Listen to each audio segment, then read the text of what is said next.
The town of Havre de Grace, Maryland, sits quietly along the edge of the Susquehanna River, the kind of place where time feels slower, where people still wave from their porches, and the local diner closes by 9. It was here, in the first days of February 1984, that 39-year-old Oliver Wendell Munson vanished without a trace. The morning began like any other. The temperature hovered near freezing, a pale sun breaking through the winter haze. On the narrow residential road of Glenville Drive, Oliver's gray 1973 Ford Maverick sat idling outside his small brick home. The driver's side door was slightly ajar, the keys still dangling in the ignition. Inside the car, nothing was out of place. Briefcase on the passenger seat, coat folded neatly in the back, wallet still inside. The only thing missing was Oliver himself. By the time a neighbor noticed the car sitting there for hours without movement, something felt wrong. Oliver was punctual, reliable to a fault.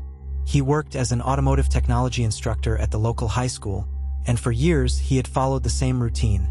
Up at dawn, breakfast at the same diner, class by 8. To those who knew him, he was quiet, methodical, a man whose predictability was his comfort. So when he didn't show up to teach that morning, it wasn't just unusual, it was alarming. When police arrived at his house, there were no signs of a struggle. The doors were locked, windows intact. Inside, the home reflected a simple life. Books arranged in alphabetical order, bills stacked by date, and a single plant on the kitchen table that had begun to wither. The refrigerator held little more than milk, bread, and eggs. It looked as if he'd stepped out for work and simply never returned. At first, investigators considered the possibility of a carjacking or an accident.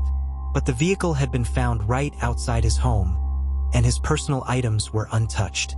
A few neighbors mentioned seeing Oliver that morning, dressed in his usual brown jacket and tan trousers, leaving the house around 7:30 a.m. One witness, an elderly man walking his dog, recalled seeing a dark-colored sedan parked near Oliver's driveway, but couldn't remember any faces. The case deepened when detectives began to retrace Oliver's final weeks. Beneath the calm exterior, a troubling narrative emerged. Oliver had been preparing to testify in court, a key witness in a criminal case involving a stolen car operation. One of the defendants, a man named Robert Graham, was a former acquaintance of Oliver's, someone he had known casually from the community. According to police, Oliver had unwittingly purchased a stolen vehicle years earlier, a transaction traced back to Graham's operation. When authorities uncovered the link, Oliver cooperated fully, turning over evidence and agreeing to testify against him. The trial was set to begin in a matter of days. To those close to Oliver, he'd seemed nervous lately, though he rarely spoke about it directly.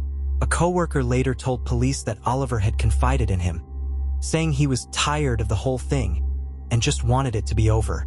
He had even expressed unease about strangers driving by his house at night. Still, no one could have imagined that fear might turn into disappearance. Detective Thomas Geary, one of the lead investigators at the time, described the case as eerily clean. There was no forced entry, no signs of violence, no witnesses who saw him leave in distress. It was as if he evaporated, Geary later recalled. Within 48 hours, search teams scoured the nearby woods, riverbanks, and back roads. Helicopters swept the fields. Bloodhounds followed a faint scent from his driveway down to a nearby intersection, and then it vanished. The trail went cold less than half a mile from his home. As the hours turned into days, Havre de Grace began to whisper. Some believed Oliver had fled out of fear, deciding to disappear rather than testify. Others thought something darker had happened, that someone wanted to ensure he never made it to that courtroom. The press began circling, headlines reading, **, key witness missing before trial, **. Inside his home, investigators found subtle signs that contradicted the idea of voluntary disappearance. His passport was untouched. His bank account showed no unusual withdrawals. Clothes were neatly folded in drawers, and his lesson plans for the upcoming week were already typed and organized. Whatever happened to Oliver, it hadn't been planned. As night fell on the 5th day of his disappearance, Detective Geary returned to the spot where Oliver's car had been found. The air was heavy, the street lamp flickering above the empty curb. He stared at the patch of road where the tires had rested, clean, undisturbed, and noted how strange it felt that the engine had been left running. "Whoever left that car," he later said, "wanted it found." The theory that Oliver had been abducted, possibly silenced before he could testify, began to take hold. The timing was too precise, the circumstances too controlled. Every thread led back to the same haunting question. Was Oliver Munson a victim of chance or of consequence? In the following days, the case would spiral into deeper uncertainty. The trial he was meant to attend proceeded without him, and Robert Graham was ultimately convicted on other counts. But for Oliver, there was no closure. By the end of that bleak February, his friends and family gathered at the church where he once volunteered. His sister, Helen, placed a single photo of Oliver on the altar, a man with kind eyes and a reserved smile. "He didn't deserve this," she said softly. "He was just doing what was right." As the candles flickered that night, a quiet dread settled over Havre de Grace. The town's sense of safety had fractured, because in a place where everyone knew everyone, the disappearance of one man had suddenly revealed how little they truly knew at all. You're watching Trace of Evil, where we reveal true crimes, unsolved disappearances, and mysteries surrounding crime. Like and subscribe to watch more episodes from our channel. Let's get back into the story of Oliver Wendell Munson. The search for Oliver Wendell Munson began as a local concern. A missing man, an abandoned car, but within days, it had escalated into one of the most haunting disappearances in Maryland's history. By the morning of February 17, 1984, investigators had combed through every wooded trail and empty field near Glenville Drive. Helicopters scanned the icy surface of the Susquehanna River, dogs scoured ditches and ravines, and volunteers posted flyers across Harford County. But each search ended the same way, in silence. No clothing, no footprints, no signs of struggle. It was as though the man had been lifted straight out of existence. Detective Thomas Geary led the case, a veteran with 2 decades on the force and a reputation for persistence. He was methodical, slow-spoken, patient, but unyielding. On the second day of the investigation, he stood beside Oliver's idle Ford Maverick, staring at the thin trail of condensation still frozen to the windshield. "This wasn't random," he muttered to a colleague.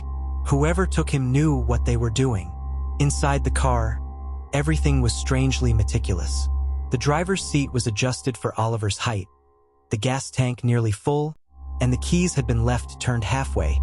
Not enough to start the ignition, but enough to run the heater. Police lifted a dozen clean fingerprints from the interior, but all belonged to Oliver. No foreign prints, no smudges suggesting a struggle.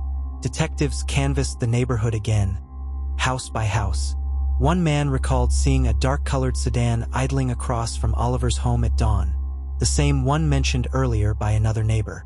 Another woman, leaving for work around 7:45, said she saw a man in a brown jacket standing beside Oliver's car, speaking to someone inside. She couldn't make out his face, only that his posture was rigid, like a soldier. That was the last confirmed sighting before Oliver vanished. At first, investigators explored the simplest explanations. Could he have left voluntarily? Could fear of testifying have driven him to flee? But Geary quickly dismissed that theory. Oliver had no reason to run. His home showed no signs of packing or preparation. He'd recently renewed his teaching contract, paid his bills, and even left an uneaten breakfast on the kitchen counter. Toast, still sitting on the plate when officers entered. Then came the trial. 3 days after Oliver's disappearance, Robert Graham, the man accused in the stolen car operation, appeared in court. His expression, according to those present, was unervingly calm. "Munson isn't here," the prosecutor announced, voice tight with disbelief. The courtroom murmured. Everyone knew Oliver was the key witness. Without him, the prosecution's main testimony collapsed. Yet Graham's attorney said something that chilled investigators. "My client had no reason to harm Mr. Munson. He's probably hiding from the pressure." It sounded rehearsed, too convenient. When police interviewed Graham, he denied any contact with Oliver in the days leading up to the disappearance. But Detective Geary wasn't convinced. Graham had a reputation in town, small-time criminal charm that curdled easily into menace. Two of his former associates claimed that before the trial, he'd been overheard saying, "That guy Munson won't make it to court." Still, there was no body, no physical proof, and no direct witness. Legally, Graham couldn't be tied to Oliver's fate. Meanwhile, new leads surfaced and vanished just as quickly. A truck driver reported seeing a man resembling Oliver walking near Route 40 the morning after he went missing. Another tip claimed a body had been spotted near the river, but divers found nothing. Each rumor raised hope, only to dissolve into dead ends. Weeks stretched into months. By early spring, investigators began reconstructing Oliver's last 48 hours in painstaking detail. His phone records showed a single call the evening before he disappeared. A brief, one-minute conversation traced to a payphone outside a gas station. No one knew who was on the other end. A friend later recalled visiting Oliver's home that week and noticing he had become increasingly paranoid. "He said he thought someone was watching his house," she told police. "He even asked me to check if a car was following me when I left." Her statement added weight to what detectives already feared, that Oliver had sensed something coming. Despite the lack of evidence, Geary and his team remained relentless. They pursued every thread: Graham's associates, the payphone call, the mysterious sedan. But nothing tied together. In April 1984, nearly 2 months after Oliver's disappearance, the case began to stall. Leads dried up. Media attention faded. But Geary couldn't let it go. He kept revisiting the same scene. The quiet street, the empty car, the locked house, looking for anything he might have missed. Then, a curious development reignited the case. A letter arrived at the police station addressed anonymously to detective in charge of the Munson case. Inside, typed on cheap stationery, was a single line: "You're looking in the wrong place. He didn't go far." There was no signature, no return address, and the postmark was blurred. Handwriting experts found nothing conclusive. To some, it was a cruel prank. But Geary wasn't so sure. The phrasing, cold, deliberate, felt purposeful. He ordered new searches of the surrounding area, particularly the wooded region just a few miles west of Glenville Drive. Again, nothing. By summer, the Munson investigation had become an open wound for Havre de Grace, a story that refused to fade. Locals whispered theories in hushed tones at grocery stores and church steps. Some believed Oliver had been abducted and buried nearby. Others swore he was alive, living under a new name somewhere far away. But Detective Geary, sitting alone in his office one humid July evening, found no peace in speculation. On the wall behind him, a single photo hung pinned above his desk. Oliver Wendell Munson, smiling faintly in a high school classroom. Underneath, a yellowing sticky note in Geary's handwriting read, "Find the man who silenced him." In his gut, Geary knew the truth, that Oliver hadn't vanished by choice. Someone had made sure his voice never reached that courtroom. And until he found out who, the case wasn't closed. Not for him. Not for Havre de Grace. By late 1984, the disappearance of Oliver Wendell Munson had transformed from a local tragedy into a regional mystery. The kind of case that haunted police reports and barroom conversations alike. Despite months of searching, there was no body, no confession, no undeniable proof of what had happened. But the whispers never stopped. Some said Oliver ran, that the fear of retaliation drove him to vanish before he could testify. Others believed the opposite, that his disappearance was no accident at all, that someone somewhere had silenced him for good. Detective Thomas Geary had long abandoned the idea of coincidence. His years on the force had taught him one truth: people rarely vanish without reason, and when they do, someone always benefits. That someone in this case was Robert Graham, the same man Oliver was set to testify against before he disappeared. Graham was serving time for other stolen vehicle charges, but without Oliver's testimony, the more serious case, the one that could have sent him away for decades, had collapsed. Geary began quietly revisiting Graham's world. He spoke to cellmates, to the men who had worked alongside him, even to a few who had feared him. The story that emerged painted Graham as a man who lived by one rule: no one crossed him twice. One inmate described him bluntly: He had friends who'd do anything for a favor, especially back then. But Geary needed more than stories, he needed evidence. And that's when a new piece of information surfaced. Nearly a year after Oliver's disappearance, a construction crew clearing brush near a remote access road found something strange. A rusted tire iron, half buried beneath leaves and debris. Etched faintly on the metal was a set of initials. Police sent it to the lab, but corrosion made it impossible to lift any fingerprints. Still, it reignited the case. The road was less than 2 miles from Oliver's home, in an area he rarely visited. Geary pushed for another full-scale search. Teams combed the surrounding woods and streams, and this time they found something. A single leather shoe, cracked and worn, partially buried in mud. It was a match for the pair Oliver had last been seen wearing. The discovery revived hope, but it also stirred dread. The condition of the shoe suggested it had been there since the winter he vanished. To Geary, it was confirmation Oliver hadn't fled. He'd been taken. Still, the mystery deepened when Graham, from prison, began writing letters to reporters. In one, he claimed he'd been framed by the system, insisting that Oliver was alive somewhere, hiding from guilt. In another, he taunted, "Ask Detective Geary where the witness went. Maybe he knows." The letters were attention-seeking, but they achieved their purpose. The media returned to the case, reviving old theories and spawning new ones. A television program covered the disappearance in a short segment, highlighting the connection between Oliver's role as a witness and the timing of his disappearance.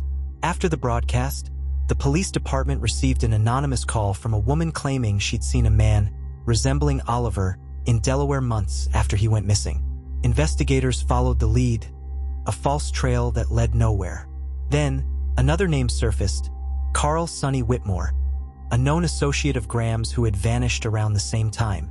He'd been questioned briefly in the early investigation but disappeared before police could follow up.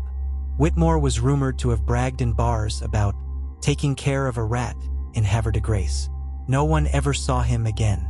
To Detective Geary, the pieces were aligning, but not cleanly. There was a sense that the truth lived somewhere just beneath the surface, visible in flashes but impossible to pin down. He began to suspect that more than one person had been involved in Oliver's disappearance. That what happened was planned, quick, quiet, irreversible. By 1986, Geary's obsession with the case had cost him sleep, relationships, and eventually his position. When the department officially marked the case inactive, he continued digging on his own. He kept files in a locked cabinet at home, notes scrawled in pencil, Graham motive clear, Whitmore possible executioner, Munson collateral of conscience. Years passed. The story faded from headlines but not from Havre de Grace. Teachers who had worked with Oliver kept his name alive in quiet memorials. Students wrote essays about justice unfinished, and locals still avoided the stretch of road where the shoe had been found. Then, in 1989, a startling discovery changed everything. During construction on a nearby property, workers unearthed human remains buried in a shallow grave, bones, a belt buckle, and a faded piece of cloth. The site was less than 5 miles from where Oliver's car had been found. Forensics confirmed what many had already suspected. The remains belonged to Oliver Wendell Munson. The coroner couldn't determine an exact cause of death, but evidence suggested he'd been shot once, likely at close range. The position of the remains indicated he'd been buried hastily. The confirmation ended 5 years of uncertainty, but opened a deeper wound. The horror of knowing he hadn't just vanished. He'd been silenced. Detective Geary, now retired, stood quietly at the site when the discovery was announced. "It's not closure," he said to a reporter. "It's confirmation. There's a difference." With Oliver's body recovered, attention turned back to Graham and his associates. But by then, Whitmore, the man believed to have carried out the act, had been found dead years earlier in what authorities ruled a homicide of his own. Graham remained in prison, never admitting involvement, never expressing remorse. The town went silent. His death, now undeniable, transformed the quiet teacher's disappearance into a murder investigation. The last known person to have direct conflict with Munson? Michael Oliva. Detectives revisited him, this time with greater urgency. His alibi, already flimsy, collapsed under scrutiny.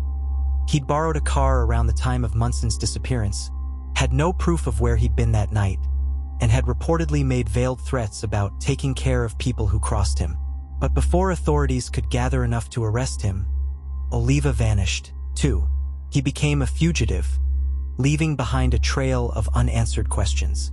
Rumors placed him in Florida, then Texas, then Mexico. For years, the case remained open but stagnant, a haunting mystery with 2 missing men, one of them dead.